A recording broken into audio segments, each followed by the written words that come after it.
তোমরা চলে এসেছি আবার একটা নতুন ভিডিও নিয়ে। তো তোমরা সবাই কেমন আছো? আশা করছি সবাই ভালো আছো, আর আমিও খুব ভালো আছি। তো নমস্কার বন্ধুরা, welcome back to my channel Puja kitchen with food.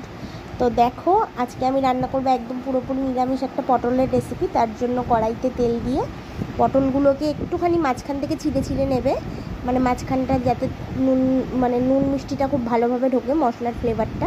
তো তারপরে এইভাবে দেখো একটু নুন হলুদ দিয়ে পটলটা একদম লাল লাল করে ভেজে নেব। তো একদমই অন্যরকম একটা রেসিপি, তো তোমরা অবশ্যই ট্রাই করো বাড়িতে। বেশি কিছু একদমই লাগে না, কিন্তু অনেকই সুস্বাদু হয় খেতে। তো নুন হলুদ দিয়ে দেখো বন্ধুরা, পটলটা এইভাবে করে ভেজে নেবো একদম লাল লাল করে।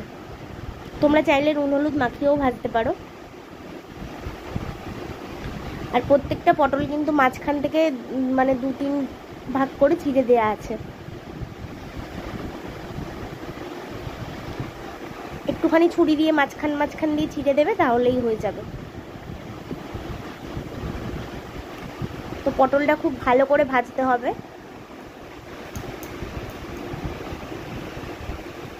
তো দেখতেই পাচ্ছ বন্ধুরা, অনেকটা লাল লাল করে কিন্তু ভাজা হয়ে গেছে পটলটা।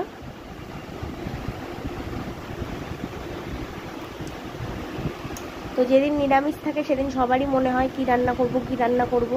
তো একটু অন্যরকম রান্না হলে বেশ ভালোই লাগে খেতে। তো অবশ্যই এই রান্নাটা তোমরা বাড়িতে ট্রাই করবে, আশা করছি তোমাদেরও ভালো লাগবে।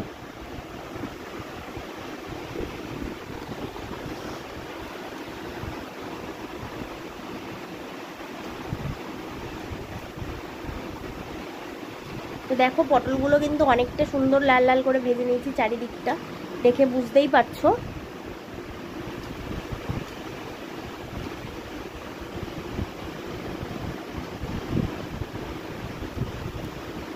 এই রান্নাটায় পটলটা ভাজতেই যতটুকুনি টাইম বন্ধুরা, খুব বেশি কিন্তু টাইম একদমই লাগে না।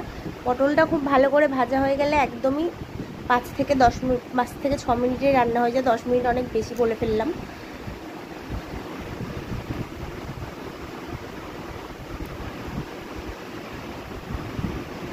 তো বন্ধুরা, পটলটা কিন্তু ভাজা হয়ে গেছে, এবার আমি তুলে নিচ্ছি।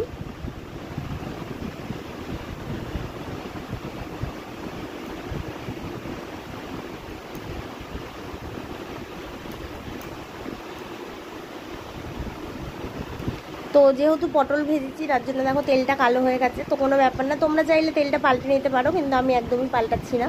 কেন এই তেলটা আবার কোন কাজে লাগাবো তার কোনো ঠিক নেই। তার জন্য দেখো এটাতেই রান্নাটা করে ফেললাম।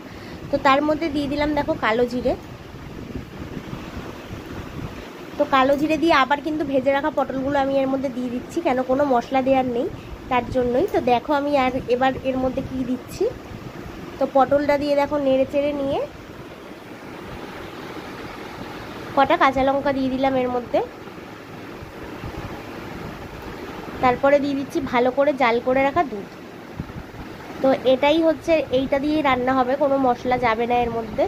শুধু নামানোর আগে একটু গরম মশলা যাবে, আর লঙ্কার গুঁড়ো, হলুদ আর নুন যাবে, আর স্বাদ মতো মিষ্টি। তো তাছাড়া কিন্তু এক্সট্রা কোনো মশলা যাবে না। তো দেখো তারপরে দিয়ে দিলাম নুন।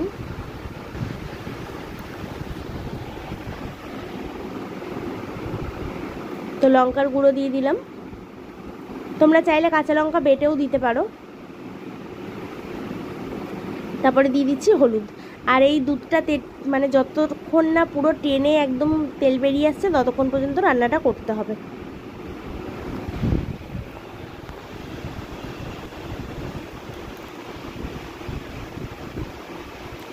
তো বন্ধুরা, আমি নুন দেখছিলাম একটু নুনটা কম লাগছিল বলে আরেকটু দিয়ে দিলাম। তো নুন দেওয়ার পরে এবার আমি এখানে চিনিটাও কিন্তু দিয়ে দেবো। যেহেতু নিরামিষ তরকারি, চিনিটা সেই বুঝে দেবে। আর যেহেতু দুধ আছে, তা চিনিটা কিন্তু একটু কমই দেবে, তারপরে যদি লাগে তাহলে আবার দেবে। যেহেতু দুধ আছে বলেই বললাম। তো বন্ধুরা, এখনও কিন্তু অনেক দেরি আছে এই রান্নাটা হতে। মানে আমি এই যেহেতু ঝোল ঝোল রাখবো না, এটা ঝোল একদমই ভালো লাগে না, পুরো টেনে একদম শুকনো হয়ে যাবে তখন নামাবো।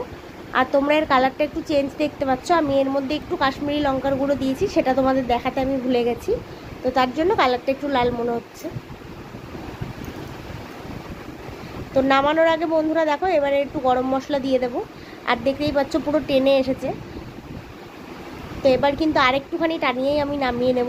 তো তোমাদের যদি আমার ভিডিওটি ভালো লেগে থাকে তো লাইক শেয়ার কমেন্ট করতে ভুলবে না, চ্যানেলটিকে সাবস্ক্রাইব করে পাশে থাকা বেল বাটনটি প্রেস করে দেবে, যাতে আমি ভিডিও পোস্ট করলে নোটিফিকেশান তোমাদের কাছে পৌঁছে যায়।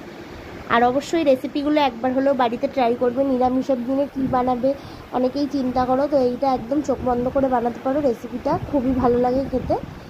তো দেখতেই পাচ্ছ বন্ধুরা, একদম রেডি। তো কেমন হয়েছে অবশ্যই জানিও, আর যদি ভালো লাগে আর রেসিপিটা একবার বাড়িতে হলে ট্রাই করো। তো দেখা হচ্ছে আবার একটা নতুন ভিডিওর সাথে। ততক্ষণ সবাই সুস্থ থেকো আর ভালো থেকো।